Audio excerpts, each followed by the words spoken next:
spirituality. The idea being that there is a deep solution to the human question. How can we find fulfillment, happiness, in a very profound, deep, lasting sense? And how can we overcome suffering? And again, in a deep sense. Is it possible at all? In the philosophies of India, the spiritual philosophies of India, give an affirmative answer. Yes, it is possible. In fact, spirituality in general, which you might define as the core of religion, gives a positive answer. Yes, it is possible to overcome suffering and to attain peace in a deep sense, to attain fulfillment in a deep sense. Heinrich Zimmer, who was an Indologist in the 20th century, so he says that the philosophies of India are actually optimistic. They seem to be pessimistic because they talk about samsara and suffering and the need for freedom from samsara. But actually they are optimistic because they all say that there is a solution. There is a solution which is possible. Now, moving a little deeper into our subject, how do you get this solution? There are different paradigms of spirituality. This is one thing to understand before we go into the question of objects and consciousness. Different paradigms of spirituality. So first of all, spirituality as a solution to the human question of overcoming suffering and attainment of fulfillment. That's one. Second, there are different forms of spirituality. We need to grasp this. Start with the easiest one. Easiest because, not because it is easy, but because it is most familiar to us. What one might call the belief paradigm, the faith paradigm. There is a word for it in Sanskrit, bhakti, devotion to God, love of God. So it is easy for us to understand because we are most familiar with it. Look where we are right now. So this is a church. And it is built on the bhakti paradigm, the belief paradigm, the faith paradigm. What does it say? That there is an ultimate reality.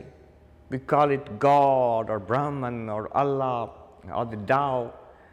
And if we were to discover it, if we connect to it, if we attain it, then we overcome suffering and attain peace, attain fulfillment. How do you attain it? Well, you have to take the path of faith. In fact, in America at least, the name for religion is faith. Yeah.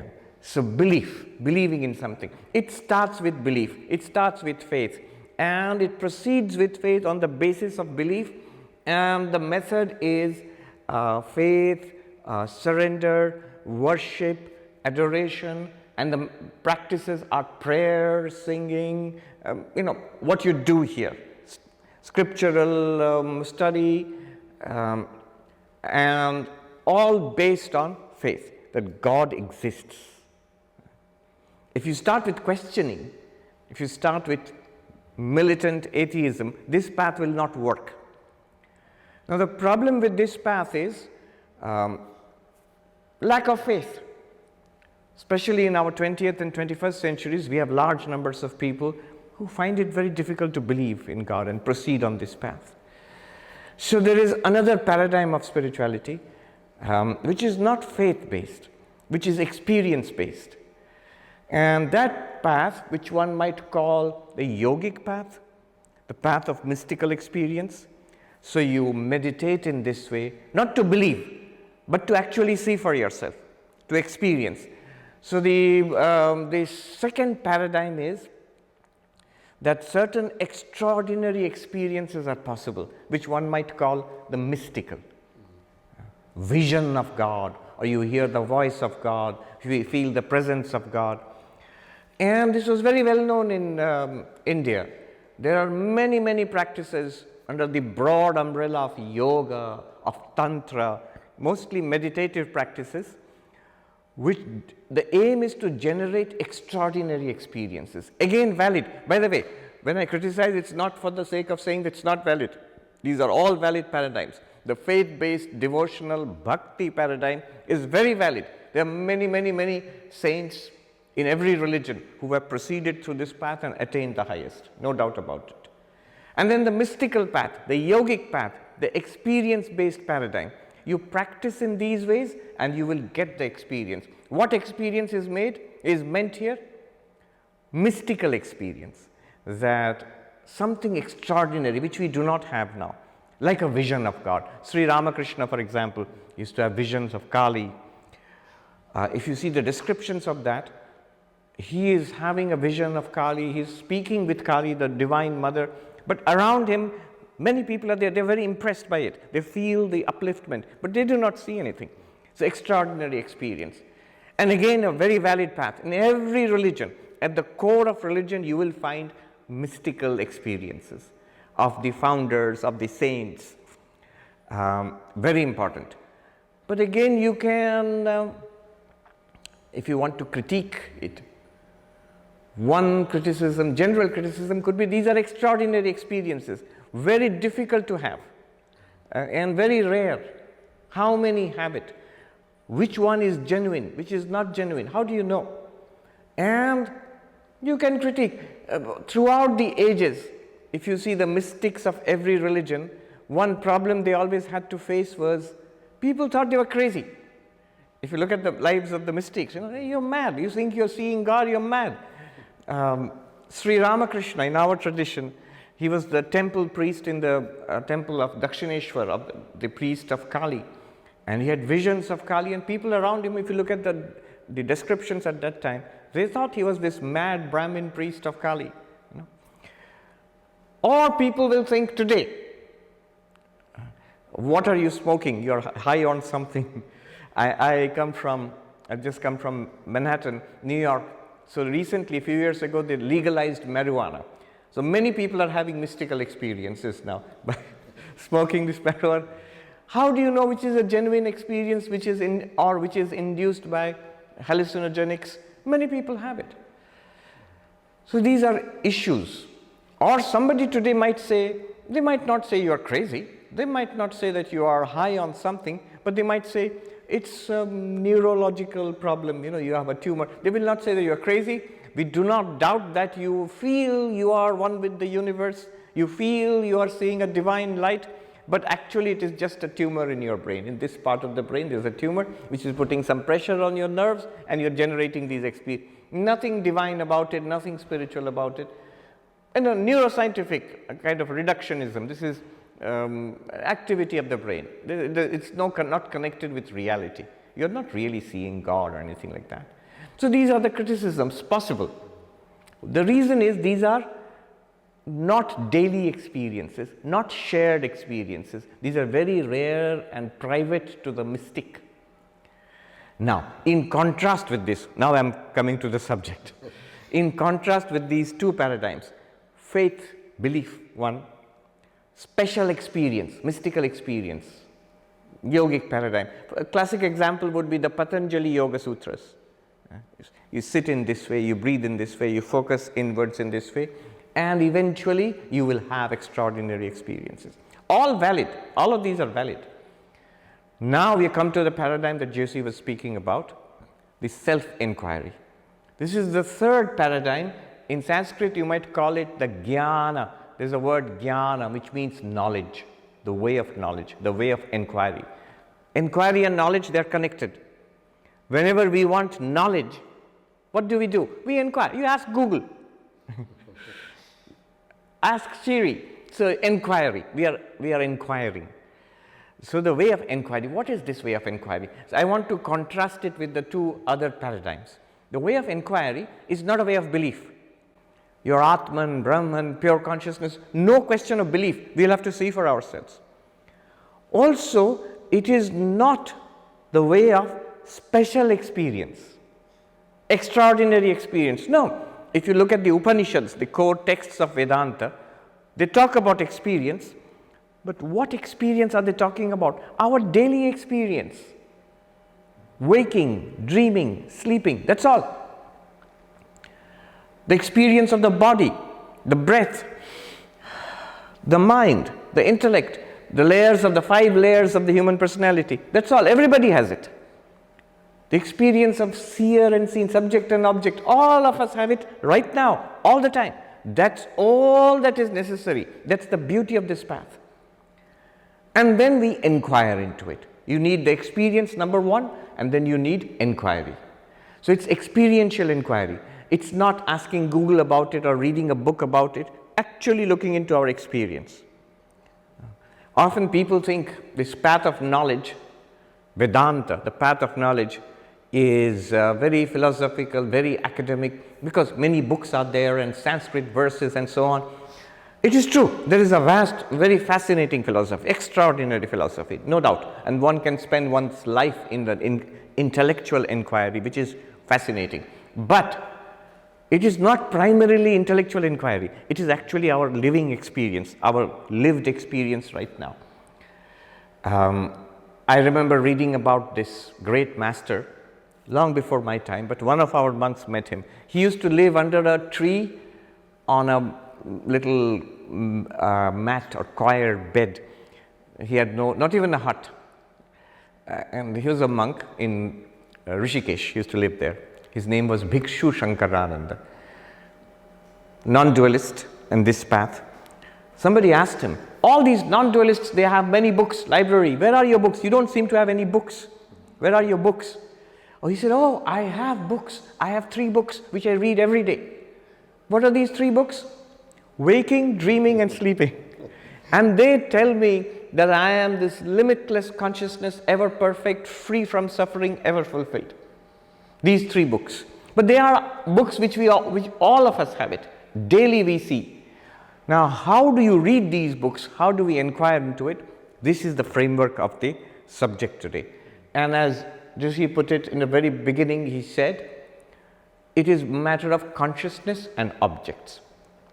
Consciousness and objects. I just keep track of the time. So let's dive into this. What is this matter of consciousness and objects? The claim of Vedanta, the claim of this path of knowledge is that we are consciousness, and this consciousness is not limited to one body or mind. It is unlimited consciousness. It is not born with the body. It does not fall asleep when we fall asleep. This consciousness is ever shining. It is not in itself subject to sorrow, misery. In itself, it is not subject to temporary desires, never feels unfulfilled. So it's ever fulfilled, immortal, always shining. It makes possible all our experiences. So this consciousness we are, this is the claim. There's a name for this. Brahman, Atman. Atman means ourself. Brahman means the reality of the universe. And the claim is a very big claim that this consciousness is not only our reality, it's the reality of everything that we experience. The entire universe appears in this consciousness and is ultimately nothing other than this consciousness. In fact, one way of putting it would be, in philosophy, there are 3 big questions. All philosophy. 3 big questions. One question is reality. What is real? The branch of philosophy which asks this question it used to be called metaphysics. Nowadays there's a new term for it, technical term, ontology. Ontos means being, existence. What exists? Does God exist? We are in a church. Does God exist? Does heaven exist? What is real? Is the world real? Is the body real? Or is it like Matrix movie? What is real? So this is the subject matter of ontology or metaphysics, first question. And the second part of philosophy is, how do you know? If you say God is real or heaven is real, immediately question will be, how do you know? The question of knowledge. So the branch of philosophy which deals with knowledge is called epistemology. How do you know anything? And the third question in philosophy would be, What's the purpose of all this? What is the meaning? Is there any purpose? Is there any ultimate goal? What is beautiful? What is right and wrong? So, aesthetics, ethics, all of these. So, there is a new term nowadays. They call it axiology, study of values. So, 3 questions. What is real? How do you know? And what's the point of it all, purpose of it all? What's the goal, value? So, study of values. And now you see the beautiful answer that you get in Vedanta, that this consciousness is the ultimate reality of all that we experience. So, what exists? What is real? Answer in Vedanta would be sat, in Sanskrit sat, being or existence itself.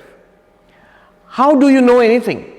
The answer from this Vedanta would be chit, consciousness, pure consciousness. That makes all knowledge, all experience possible. And what's the purpose or the point of it all? Is there any point, any purpose? What can we hope? And the answer in Vedanta is ananda, bliss. And the beautiful, the stunning conclusion from these ancient texts is this sat, existence itself, this chit, consciousness itself, this ananda, bliss itself. They are not 3 different things. They are one.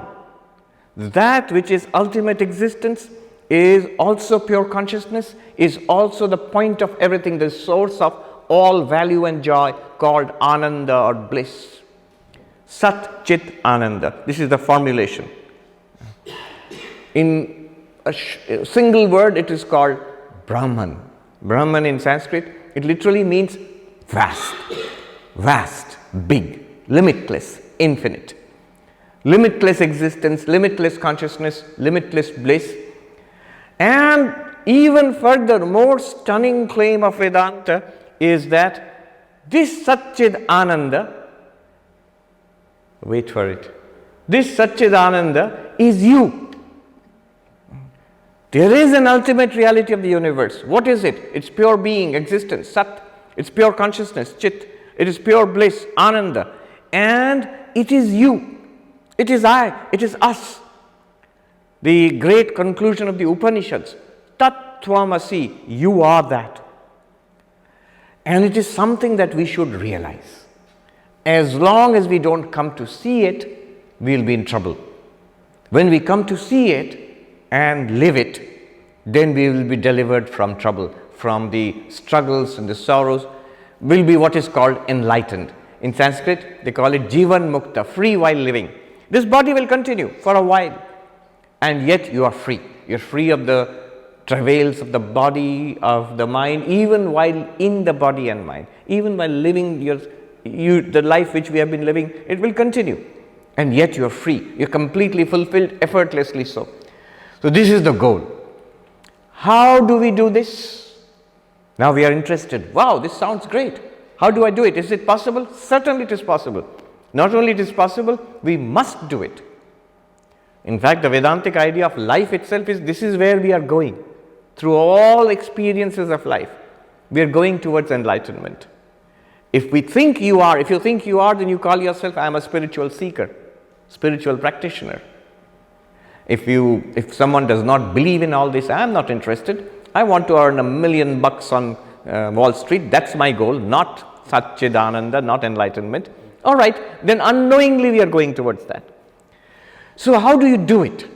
How do we become enlightened? And the answer in the path of knowledge is this inquiry. Inquiry into our own experience. Inquiry into our, which experience? Not mystical experience, daily experience. Our daily experience, what will be the purpose of this inquiry? To discover who or what we truly are. Because the promise is, you are Sat-cit-ananda, existence, consciousness, bliss. Already, it's done. So you have to discover it. Now when we look into our experience, I'm finally answering his question. Now when we look into our experience, I'm aware and I'm aware of something. There is subject and object. There is consciousness and its objects. I'm using words like consciousness and awareness interchangeably. In Sanskrit, there are many words for this. I think they spent a lot of time discussing these things. There are many words for it. Chit, Chaitanya, Samvit, Bodha, Bodhi. Many words for pure consciousness. All these great systems in Hinduism, Buddhism, Jainism, they all spent centuries and millennia investigating this consciousness and its objects. So today we are limiting ourselves to the non-dual path, Advaita Vedanta, the path of non-duality, this inquiry. Just especially he is specialized in study of the teachings of Ramana Maharshi, who was perhaps one of the greatest exemplars of Advaita Vedanta, rejuvenating this tradition in our modern time, the 20th century, very recently. So this inquiry into consciousness and object. We are aware, and we are aware of something. As far as the modern philosophy of mind is concerned, in the Western world, throughout the world, nobody denies that we are aware. If you ask people, are you aware? Are you conscious? Is there consciousness there? Everybody will say yes. Yes, of course. Who denies it? I am conscious. And what is your idea about yourself? I would describe myself as, well, a bundle. Body, personality, thoughts, ideas, a story, a narrative about myself, memories, desires, projects, complaints, grudges, and consciousness. Yes, of course, I am conscious, no doubt. What is our experience? I am aware of things, I am conscious of things. So this is the bundle. Vedanta says, the way of inquiry says, we must start here. Modern philosophy of mind always says, yes, there's consciousness, but consciousness is always intentional. It is something that is aware. Intentional means aware of something. I am conscious, immediately the question will be, conscious about what? About some object. In fact, anything that you are conscious of, anything that you can be conscious of, is called an object. That's the definition of an object. A philosopher, Professor Arindam Chakravarti, he's very humorous, a brilliant philosopher. He told me just maybe 2 years back, definition of an object. Anything that objects to your consciousness is an object. Think of consciousness as a field, which is spreading out like this. And whatever it runs up against is an object. So if I see something, I see this, it's an object. You are hearing my voice, that's an object. I touch something, that's an object. I smell something, that's an object. But also, very interesting, subtle things like, I remember somebody, that's an object. That memory is also an object. You think of something, ABCD, that ABCD, that thought, it's like a verbal talk inside. That's an object. I understand something, some mathematics, something I get it. That intellectual understanding, that's an object. Why? Because we become aware of it. It appears in our awareness. Now what Vedanta is saying is that we must distinguish consciousness from the object. Why? Because our ordinary state, the state of ignorance, is a bundle of consciousness and objects. And since Vedanta is saying that there is something called pure consciousness which you are or which I am, in order to appreciate that, we must be able to separate consciousness from its objects. Separate how? In our understanding. We must come to an understanding. We must see for ourselves that I am consciousness only. Not consciousness with a layer of objects. So this understanding is a product of inquiry. And in Vedanta, we have various methods. They developed various methods of inquiry. So was your question about how do you inquire? Yeah, the part 2 of this question might be that then what is the simple or practice to understand this separation in practice, so we get to really to the core of this question, yes, as a practical practice also. Right. All right. Practice, the question of practice. Again, every approach, every philosophy will have its own practice. It should, otherwise it's useless. It becomes only theoretical in the mind. So if you go to yoga, for example, yoga, meditation, there's a practice. Let's say you sit like this. This is a posture for meditation. You breathe like this. Maybe you close your eyes and then you visualize. So this is a practice. In Vedanta, in the path of inquiry, what is a practice? What can I do to get this knowledge? How do I do this inquiry? So there are practices. In Sanskrit, they are called prakriyas or methodologies. There are a number of them. Some of the main ones is the way of the three states, waking, dreaming, sleeping, which you find in the Mandukya Upanishad and Mandukya Karika, very well known. Ramana Maharshi, he liked that approach. There is another way, the way of the Panchakosha, the 5 layers of our personality. It is found in an Upanishad, a text called the Taittiriya Upanishad. Then there is another way, which is very elegant and simple, which we will take a look at.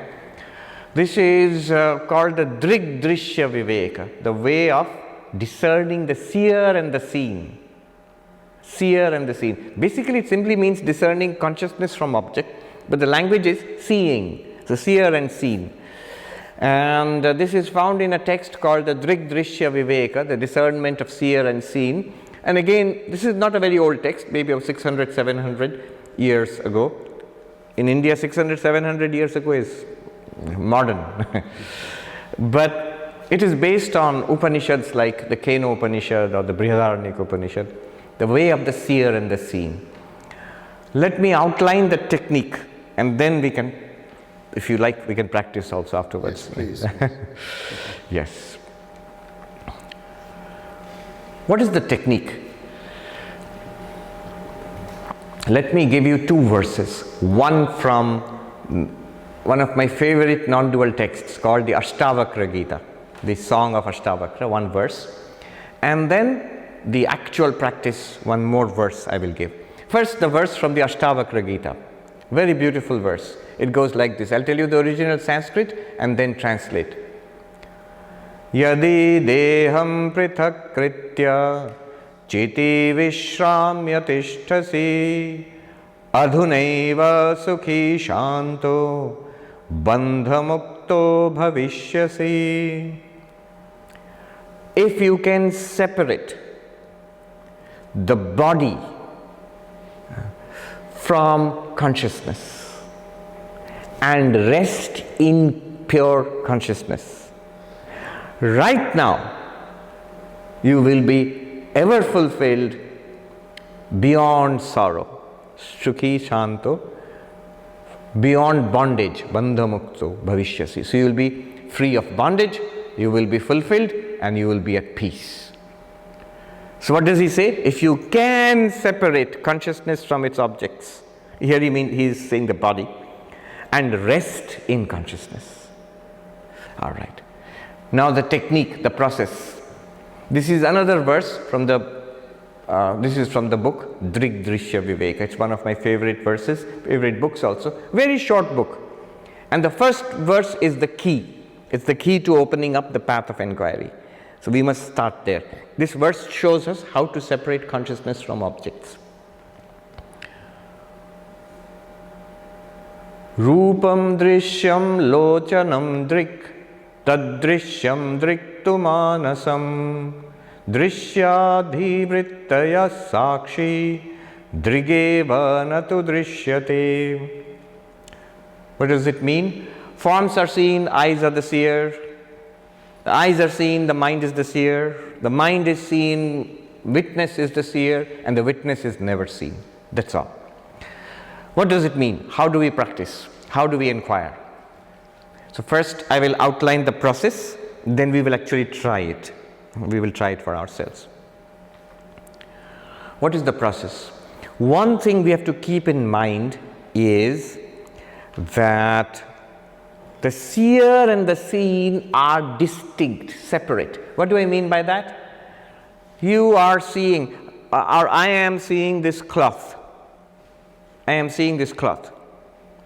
and the cloth is the seen object, and the eyes are the seer. So the process here is, step by step we will go inwards, step by step, subtler and subtler. It starts with something very simple, common sense, but then it becomes, very quickly it becomes very deep. So first step, the seer and the seen are different. What you see, the forms, and that which sees are the eyes. You may say, no, I am seeing, I, the conscious being, I am seeing. Yeah, that will come later. But first, let's be very simple, childlike. Let us start in a very naive way. Eyes are the seer, and the color is seen. The object is seen. The object and the eyes are separate. This is important. Now notice, the eyes can see things which are at a distance from the eyes. The eyes cannot see themselves. He says, Swami, look at the camera next to you. You can see your own eyes. Yeah, I can see my own eyes. But that's a picture.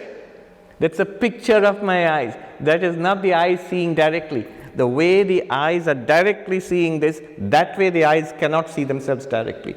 The seer and the seen, they must be distinct. And this is not just common sense. In philosophy, in grammar, subject and object, they must be different. In philosophy, they say this self-reflexivity is not allowed. A thing cannot operate upon itself. A knife cannot cut itself. One part of the knife may cut another part of the knife, but itself, that same part cannot cut itself. So an object cannot operate upon itself. So subject, object, they must be different. This idea is that the seer must be different from the seen. The seer must be different from the seen. And this inquiry will proceed in 4 stages. How do we do this inquiry? You have to do very simple, 3 things. One is you listen. Second, you understand. Third, you notice. In Sanskrit, Shravana, Manana, Nididhyasana, hearing, reasoning, meditation. These are big words, but all it means is, first we hear. I am seeing the cloth. What did he say? Oh, he's saying I'm seeing the cloth. Yep, seeing the cloth. Hearing is complete then. Second, do I understand what he said? He said, yes, he said there is a cloth and he's seeing the cloth. Okay, understand what he said. Third, is it a fact? Notice. Eyes, take a look. There is the cloth. I'm seeing. It's a fact. Do we see the difference between hearing, understanding, and noticing? Hearing, the transmission is there from the teacher or the text to us, from the student we hear. Second, we process this and get it. Okay, this is what he is meaning. I understand the teaching. Third, we must actually look, otherwise it will remain intellectual. Otherwise we'll say, I heard the teaching, I got it, it's a very nice philosophy. Are you enlightened? No. We must notice, it must become fact for us. It must be real. All right. So it will go in 4 stages. Stage 1, very simple, most external. Forms are seen, eyes are the seer. Here is a form. What did he say? Forms are seen, eyes are the seer. Notice, the eyes are different from the forms. We notice this. The eyes are here, the form is here. They're distinct, they're different. Also notice, the same eyes, they see many colors, many shapes. I see this, I see the walls, I see the people, I see the chairs. Same eyes. The seer is one, the seen are many. Also notice, the same seer, the same pair of eyes, unchanging, and the seen keep changing. You saw something outside the church, now you're seeing something, after some time you'll see something else. What you are seeing keeps changing. Relatively speaking, the seer, the eyes, they are stable. So you notice 3 things. The eyes are distinct from what they see. They are separate. And the eyes are separate from the seer. The seer is separate from the seen. 1. 2. The seer is one. By that I mean not that we have one eye. I mean one organ of vision. And the objects are many. The seen are many. And the seer is relatively unchanging, the seen are continuously changing. Stage 1, complete. Have I heard this? Yep. Do I understand this? Yeah, very simple. Move on. Is it a fact? Yep, take a look. It's a fact. Stage 2 now. We turn inwards. We go one step back into ourselves. What are we trying to do? Appreciate ourselves as consciousness, pure consciousness. So that's the goal, inquiry. Stage 2. The eyes themselves. You open the eyes, you close the eyes, become aware of the eyes. Earlier my awareness was this. Now my awareness goes to here, the eyes. Eyes are open, eyes are closed. In one sense, now I'm aware of the eyes. The eyes have become the scene. Not literally the scene, I'm aware of the eyes. The eyes are the object now. And I am the subject. I am the seer of the eyes. Who is seeing the eyes? You can call it the mind. The mind is aware, I open the eyes. The mind is aware, I close the eyes. The mind is aware, I need glasses to see. Yeah. So about the eyes we become aware. The knower of the eyes is the mind. The seer of the eyes is the mind. And the mind is examining the eyes. What about the world? It is still the scene. It is seen. Eyes are the seer. But now the eyes have become the scene. The mind is the seer. Again, notice three things. Seer and seen are distinct. The mind, whatever it is different from these organs called the eyes. Clearly.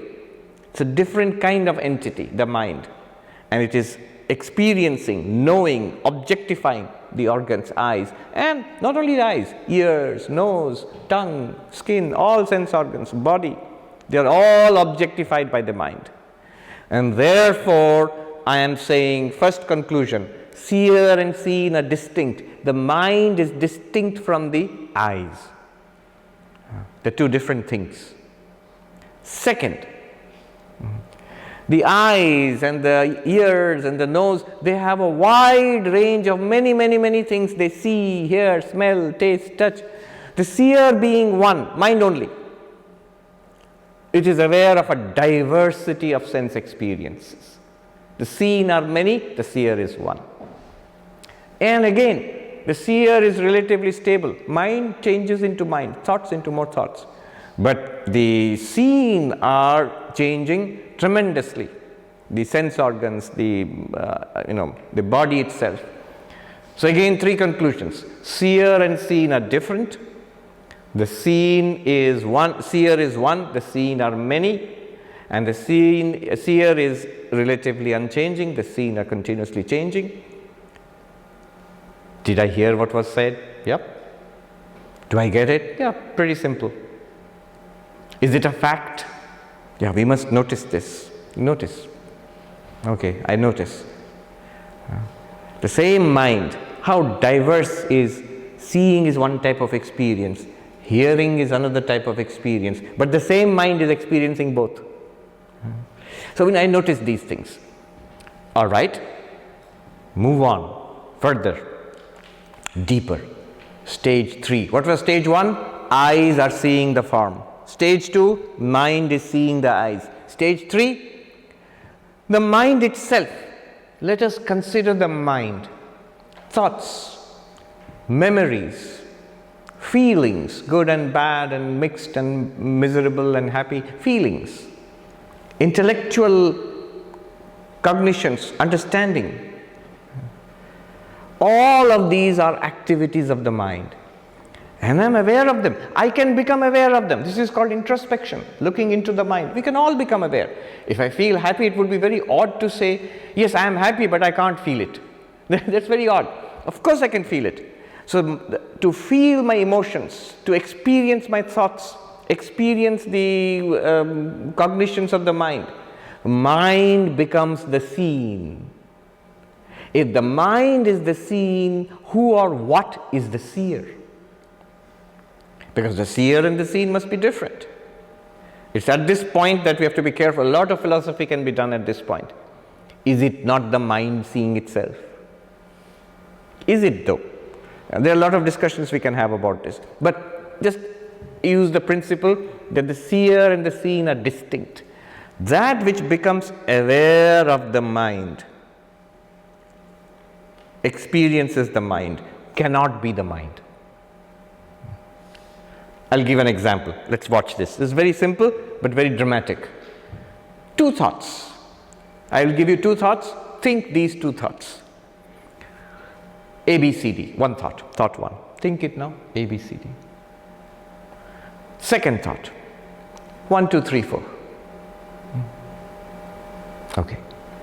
Now, is A, B, C, D aware of 1, 2, 3, 4? Makes no sense. Is 1, 2, 3, 4 aware of A, B, C, D? No. Is A, B, C, D aware of itself? Is 1, 2, 3, 4 aware of itself? Oh, I am 1, 2, 3, 4. No. Is A, B, C, D or 1, 2, 3, 4 aware of me? A, B, C, D. Hey, Sarvapriyananda, thank you for thinking me.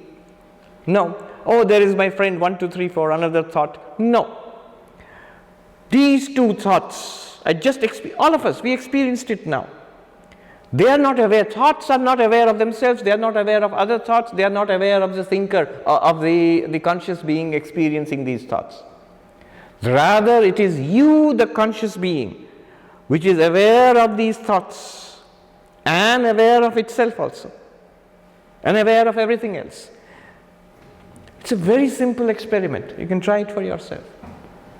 So the witness, we call it in Sanskrit, it's called sakshi. The witness of the mind is aware of the thoughts, emotions, memories in the mind. Whatever the contents of the mind, they're illumined by the witness of the mind.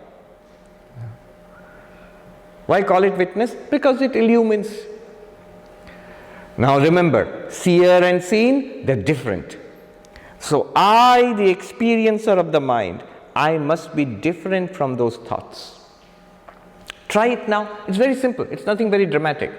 If you think A, B, C, D or 1, 2, 3, 4, I am aware of this thought A, B, C, D in the mind. I am aware of the thought 1, 2, 3, 4 in the mind. It came and went. Am I A, B, C, D? No. Am I 1, 2, 3, 4? No. I am that which is aware of this A, B, C, D or 1, 2, 3, 4 in the mind. I am the seer, the witness of A, B, C, D or 1, 2, 3, 4 in the mind. One thing I can say about myself, that witness, that it exists. One thing we cannot deny is our own existence. The great philosopher who was right here in Europe, in France, Descartes, he investigated philosophical investigations, his meditations. What can be doubted? Everything can be doubted. Everything can be hallucination. Matrix movie. But one thing you cannot doubt is the doubter, is the subject, is the witness, is the experiencer, is my own existence. He called it cogito ergo sum. The doubter cannot be doubted. Your own existence cannot be doubted. You do exist. That's one. Second, this existence is a shining existence because it reveals itself and reveals everything else also. In the Upanishads it is said, that shining, everything else shines after it. By its light, everything here is lit up. Using a light metaphor. Light is very interesting. If the light is not there, everything will be in darkness. When the light is switched on, everything here is revealed. And to reveal the light, you don't need another light. This light reveals itself and reveals everything else also. Similarly, consciousness, you, the witness, you reveal all the thoughts in the mind, emotions, memories, and you reveal yourself also. So this witness consciousness, this witness called sakshi in Sanskrit, sakshi means witness consciousness. So we are in stage 3 now. Remember, 3 observations. The seer and seen must be distinct. This sakshi, this consciousness is distinct from the thoughts, feelings, emotions. You are not the mind. Big discovery. We are not the mind. Whatever we are, I am and I shine, I am sakshi, I am not the mind. We will practice this, try to see it for ourselves. And this witness is one. The thoughts, memories, ideas in the mind are many, many, many. And this witness is unchanging. The thoughts, memories, ideas, projects, desires, pleasure, pain in the mind are continuously changing. The Sakshi is ever the same, never changing. Three things. The Sakshi, the witness, is distinct from the mind. You are not the mind. Sakshi is one. The contents of the mind are many. Sakshi is unchanging. The mind is continuously changing. Witness consciousness is unchanging. The mind is continuously changing. You are that witness consciousness. Ever the illuminer of the mind, but never the mind. Ever the one, the mind is many, you are one. Never changing, mind is ever changing. Now we say, okay, that's very good. If this is so, I would like to know myself, I would like to know the witness consciousness. The last stage, stage 4. Drigeva natu drishyate, the seer, the ultimate seer, the witness consciousness, our real nature, never becomes the seen, it never becomes an object. And thank God it does not become an object. If it becomes the seen, then who or what is the seer of the seer? There is no seer of the seer. It's like the light which does not need to be illumined by another light. It reveals itself. You are revealed directly to yourself, your own existence, except, this is crucial, you are never revealed to yourself as an object. That's why it feels like, what are you talking about? This cloth, stage 1, I understand. It's very easy to see what you mean. Eyes, open eyes, close eyes, I understand what you mean. Very easy to see what you mean. Thoughts, not so easy, but I understand what you mean by thought, emotion, memories. I can feel it. If you make it very clear, A, B, C, D, 1, 2, 3, 4, yes, very clear. But this witness consciousness you're talking about, this seems sort of known, sort of unknown. Even when you put it that way, first of all, it's a new idea. If you put it that way, it seems, okay, I get what you're saying, but it's not obvious to me. It's not obvious because it's not an object. And yet it is obvious. In what? In every experience. Just try A, B, C, D, 1, 2, 3, 4. Clearly you are there. See, the seer is never its own object. The eyes are never an object to the eyes. The eyes are an object to the mind. The mind is not an object to itself. It's an object to consciousness. And consciousness is never an object. But it is always revealed as the witness, as the experiencer of all objects. Shall we try this? How much time do we have? We have time, we can try it. Okay. We have time for enlightenment, so let's try to be enlightened. Now, remember the 3 stages? I listen carefully. Second, I try to understand, okay, what does it mean? Third, I must notice. That noticing is the crucial thing. If you can truly notice, you will be enlightened. At the very least, what can we expect from this practice? We will get at least a grasp of one of the techniques of self-inquiry. We'll get a grasp. At most, what can we expect? Enlightenment. Congratulations, you become the Buddha, you become Jivan Mukta. All right. What we will do now is, I will go through these stages. First 3 stages very quickly. The 4th stage, I will stay there, and then we will explore ourselves. Ourselves, not the body, not the personality, but consciousness. We'll explore. And then we will come out of it. At any point, if you feel, it is good if you close your eyes at some point. If you like, you can close your eyes. It's good to remain still. This inquiry can be done at any time. But don't do it when you're busy, when you're driving or operating heavy machinery, don't do it. It requires attention. It can be done at any time.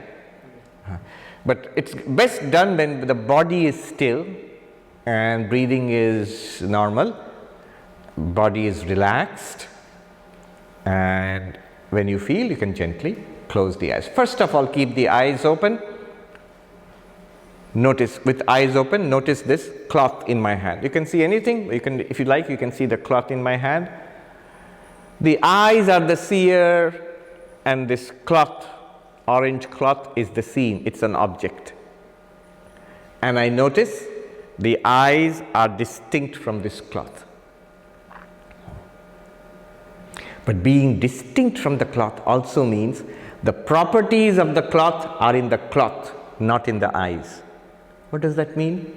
The cloth is made of cotton. Eyes are not made of cotton. The cloth is orange. Where is the orange? In the cloth, not in the eyes. Like that. Whatever the properties of the object, they remain in the object. One monk said, one good way of practicing Vedanta is keep things where they belong. We will see the great importance of it. Keep the color of the cloth in the cloth, not in the eyes. Now gently close the eyes. The eyes are distinct from all the colors and shapes they see.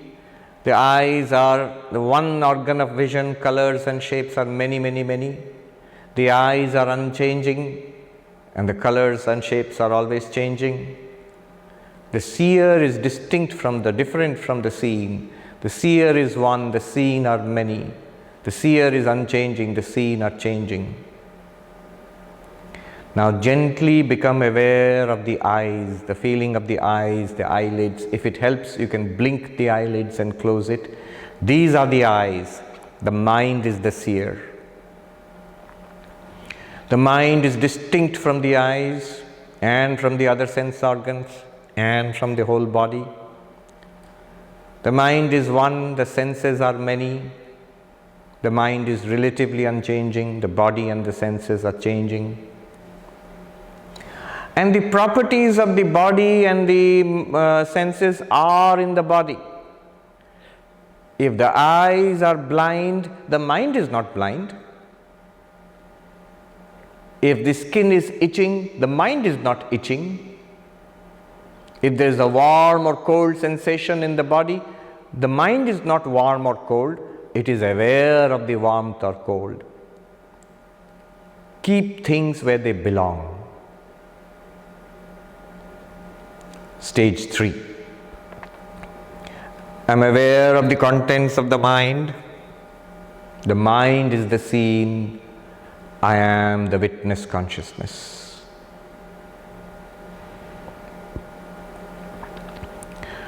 I, the witness consciousness, I am distinct. The seer is distinct from the seen. I am distinct from the mind. I am not the mind. What is the mind?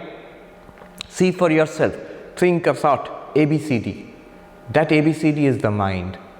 I am the witness of this ABCD. Think a thought, 1, 2, 3, 4.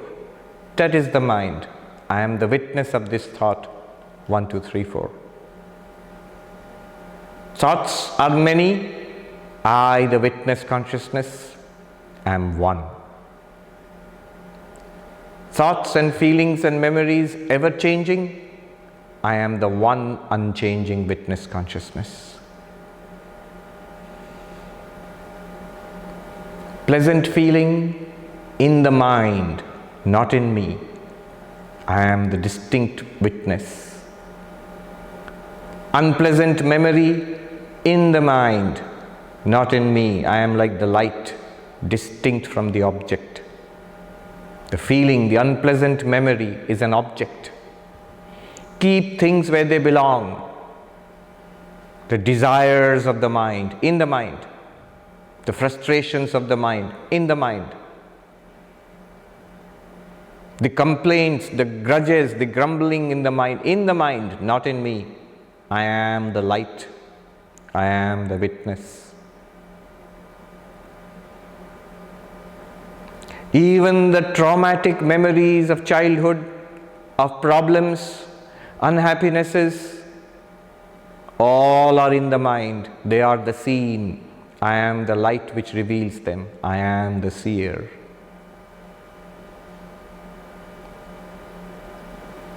Distinct from the mind, I am free of the mind. I am just light.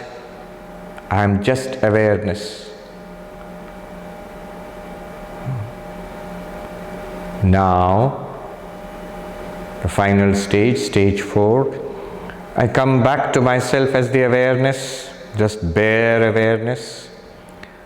Now we shall meditate upon this awareness, upon this bare awareness, upon this bare consciousness.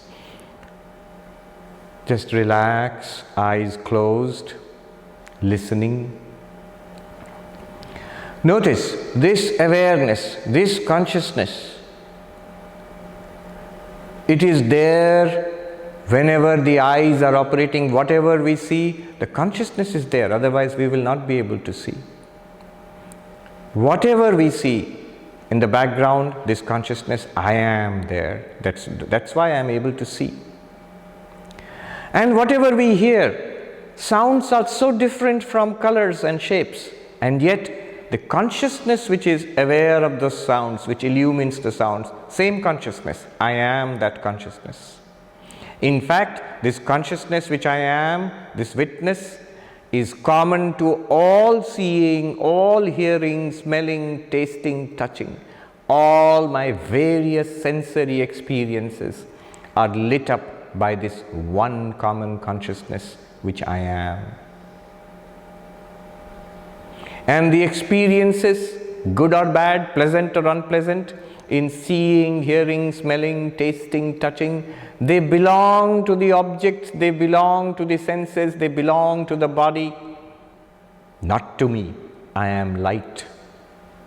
I am the witness consciousness. And whatever I do physically, all actions, walking, talking, driving, working, playing, it is the same consciousness, the same witness consciousness. Then we turn inwards into the mind, thoughts come, memories come, desires come. All of them are objects to me. I am the witness, the same witness consciousness. In all waking, dreaming, and even deep sleep, these are stages or states of the mind, not of me. I am the light of my waking, of the dreaming, and even of the sleeping. This one witness consciousness, I am. Notice, it is always there. Thoughts come and go, perceptions come and go, feelings and emotions come and go. Indeed, waking, dreaming, and sleeping comes and goes. But it is always there. Consciousness is always there. I am the witness consciousness, always there. Without a break. Not only I am always there, I am unchangingly there. This is very important. Because a thing may always be there, like the sea or a river. It is always there, but it is continuously changing. This consciousness is not continuously changing. It is always there, continuous and unchangingly there. Whatever changes is an object. The witness does not change.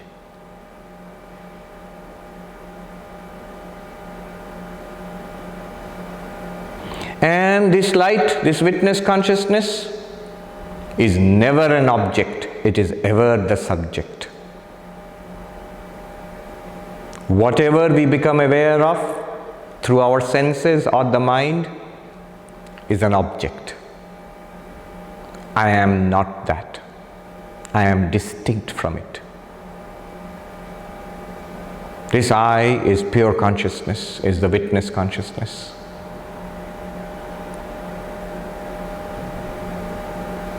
Again, notice this witness consciousness is self-luminous. It is revealed by itself. It reveals everything and it reveals itself like a light.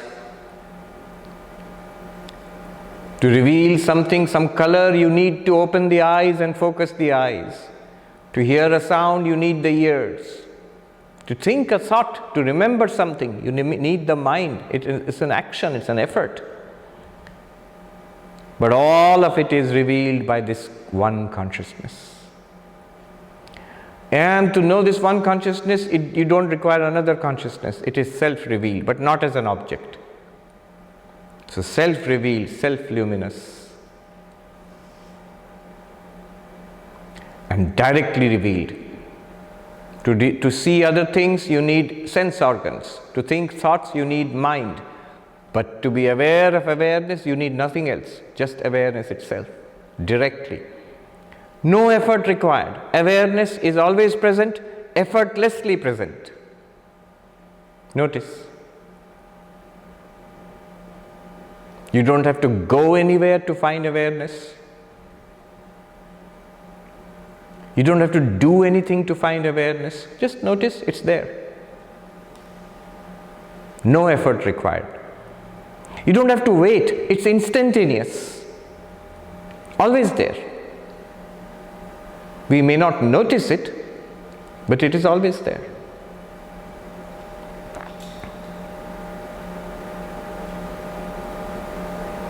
This awareness is the self. In Sanskrit, this is called Atma, the self.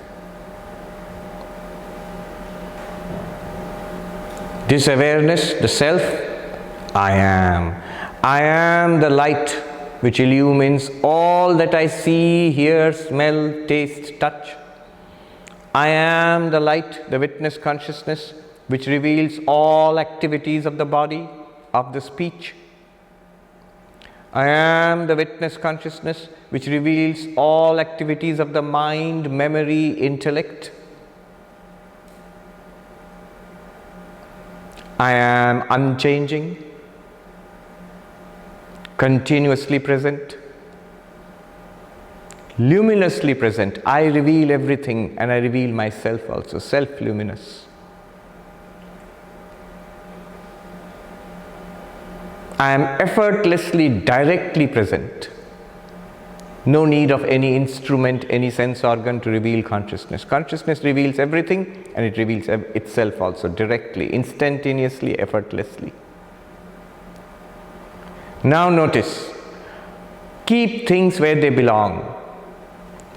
Every physical sensation, it belongs in the body and the senses. I reveal it, but they are not in me. No pain is in me. If there is a pain in the body, I reveal it. If there is an unhappiness, a depression in the mind, I reveal it. I am not unhappy or depressed. Keep things where they belong. What is an unhappiness? What is a depression? It is just like 1, 2, 3, 4 or ABCD. I am aware of it. It is not me, it is not aware of myself, it is not aware of consciousness. I am the consciousness aware of even the depression in the mind, the pain in the body,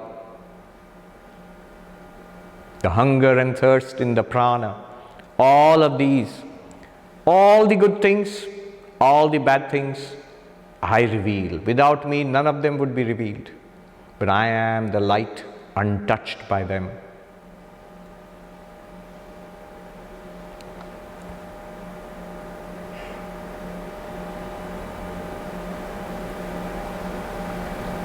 Relaxed, breathing normally.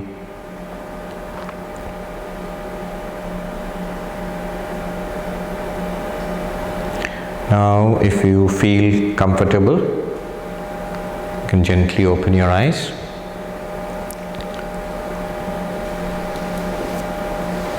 Let us go back to the Ashtavakra's verse. If you can separate yourself from the body, and that means the mind also, and rest in awareness. What is resting in awareness? I am awareness. At this moment, you will be free of suffering, you will be fulfilled, free of bondage. Is it making sense now? Yadi deham prithak kritya chiti vishramya tishtasi adhuneva sukhi shanto bandha mukto bhavishyasi. If you can separate, how will you separate? Just see, just by seeing. I am the awareness. So I am not the physical body. The mind is also a body. It's called a subtle body. I am not the body. I am not the mind. Every problem of the body is where? Keep things where they belong. It's in the body. Every problem of the mind, both good and bad, it's in the mind, not in me. As a fact. I don't have to try to put it there. It's not in me. I am the witness of that. I always am. Whether I recognize it or not, I always am. If I recognize it, I feel the freedom. If I don't recognize it, I tend to get mixed up with it. Recognizing this, you're free of suffering. You're also fulfilled. What do you mean fulfilled? Think about it this way, this awareness which I am, not the body, not the mind, no thoughts, no feelings. Think about it this way. Suppose I do not see anything, hear anything, smell anything, taste anything, touch anything. I am not thinking anything, I am not remembering anything, I am not speaking anything. My feelings are neutral, no memories at all.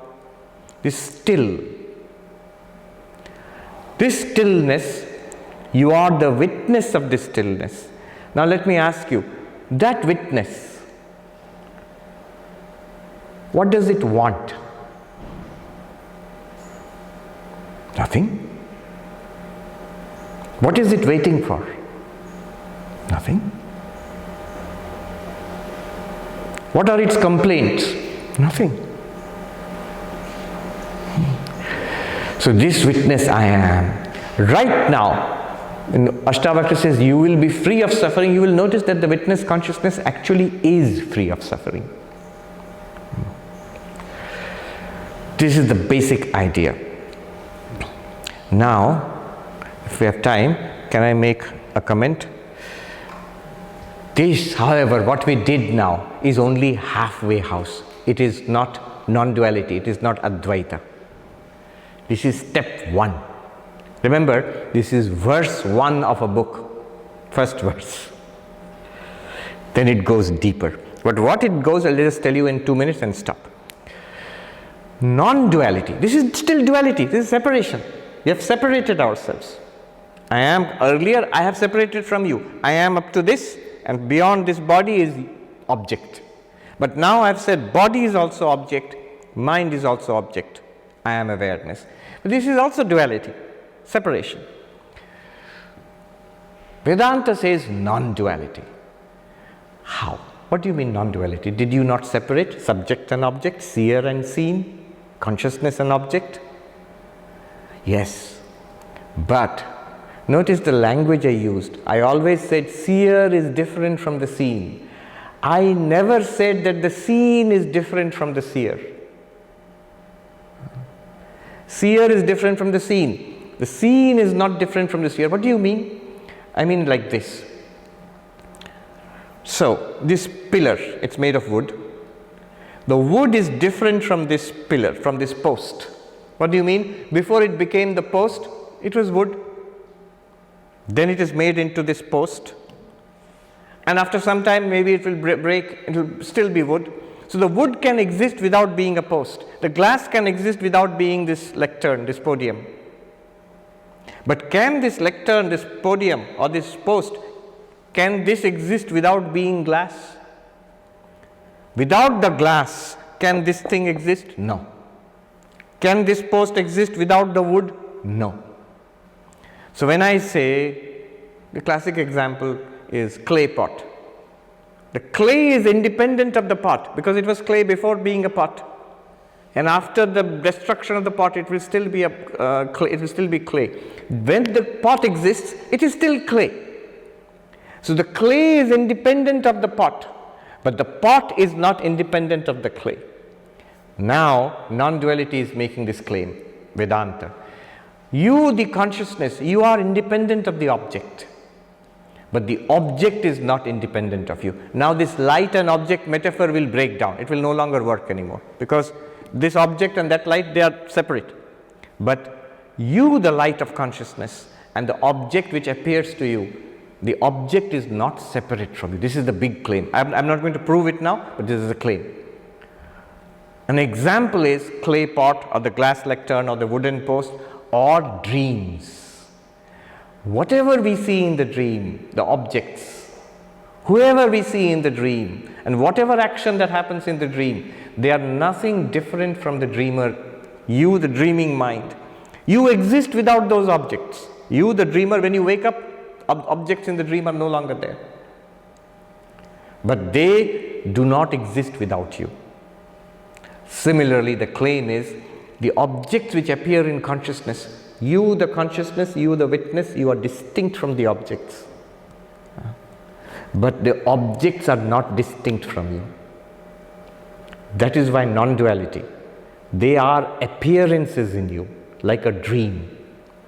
That is the claim. If you do not make this step, if you keep them separate, this is a very ancient philosophy, it's called Sankhya, which separates consciousness and matter.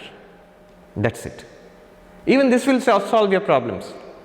But if you go further, it establishes oneness. Everything that we see, I am independent of all of this, but this is not independent of me.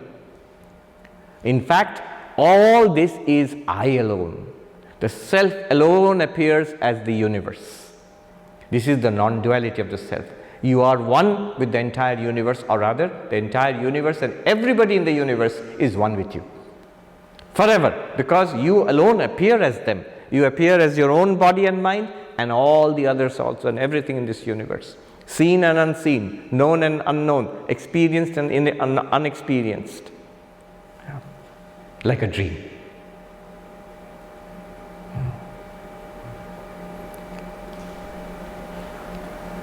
Let's put it this way. Two teachings. First is the teaching for the beginner in the path of knowledge, which is already advanced teaching, and then the experience of the enlightened one. What is the teaching for the beginner? Usually Vedanta is put in this way. Brahman is real, the world is an appearance, and the sentient being is none other than Brahman. In Sanskrit, Brahma Satyam, Jagat Mithya, Jiva Brahmeva Napara. Or in our language, pure consciousness is real. The world is an appearance in pure consciousness. Who are you? You are none other than that pure consciousness. You are that pure consciousness. But this is the teaching given to the beginner, to the seeker, to the one who is trying to get enlightenment. Pure consciousness, world, sentient being. Pure consciousness is the reality, world is the appearance, you, the sentient being, you are that pure consciousness. But for the enlightened one, what is the experience of the enlightened one?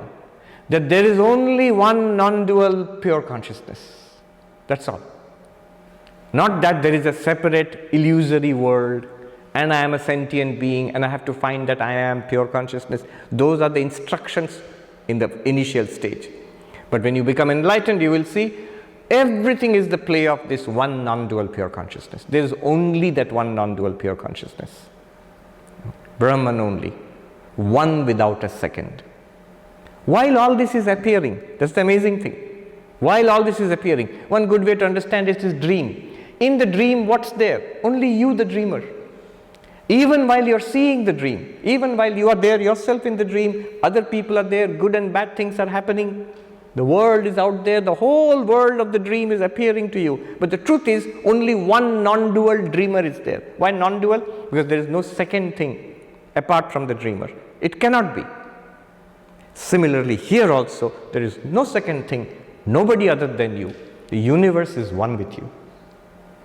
This is the ultimate goal of non-duality. So I have to say this. Otherwise, if I did not say this and I stopped by separating, I would do an injustice. Yeah. Om Shanti Shanti Shanti Harihi Om Tat Sat Shri Ramakrishna Arpanamastu. Thank you.